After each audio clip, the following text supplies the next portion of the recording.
Robots are coming to a hospital near you. Whether it's a complicated surgery or something simple like a blood test, machines are quickly becoming more capable than humans. It is something that could change the way that we access healthcare. Joining us with more this morning is Futurist Nick Badminton. Welcome back to the show. Thanks, good to be here. So when it comes to something complicated, like a difficult surgery, how far along are we when it comes to a robot doing that job? We've already got robots in some hospitals, but surgeons use them to be more accurate. And now we've actually got more research going into autonomous robots. And I think they're going to start with simple operations. But over time, next 3 to 5 years, I think they're going to do more complicated procedures. And what's interesting is they'll be able to do it with more precision, and they'll be able to do it with less trauma. We'll be able to heal a bit quicker afterwards as well. That's incredible. 3 to 5 years, that's not very far out. Yeah, I mean, I don't often make predictions, but I just think that we're so close and we've made so many leaps and bounds since the 1980s when this all started that we're getting close. Wow. All right, researchers at the University of Texas, Austin, they're working on those micro nano robots. They're designed to swim through our body. We've touched on this a little bit on this show, but tell us more. I mean, tiny nanoscale robots that you basically inject into our bodies, potentially controlled using ultrasound or optics to treat cancers and to deliver medicine.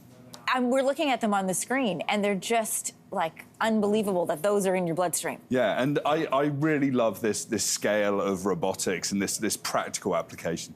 I mean, jobs of the future. Every time we do a segment, I think, am I giving my kids the right training for the jobs of the future?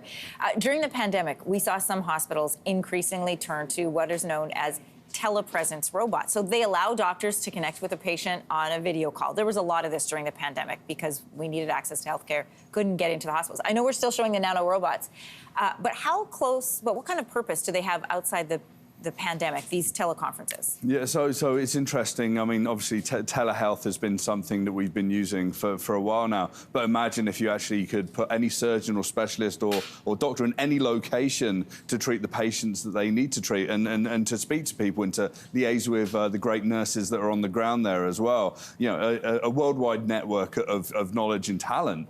Basically 24/7 availability. It completely revolutionizes healthcare. We've seen some of this in movies, right? Where they're like in a troubled area and a surgeon can't get there to do surgery on someone and they teleconference someone in from the States. But that's actually happening. Yeah, and in the future we might even have that in VR headsets and whatever. So it's getting really, really interesting. Wow. Such a change. How far are we from actually seeing a noticeable presence of robots in our Canadian hospitals? I think it's imminent. I think that people are going to invest in this kind of technology. The pandemic clearly was a warning sign around availability and healthcare, and I don't think we can slip back into that sort of not very optimal state again. So I think the investment is going to be made, and it's really, really soon. It just makes me think of like med school and training for doctors and technology and medicine. And I mean, Nick, you always open our eyes whenever you come here. Thanks for coming back. Thanks so much. All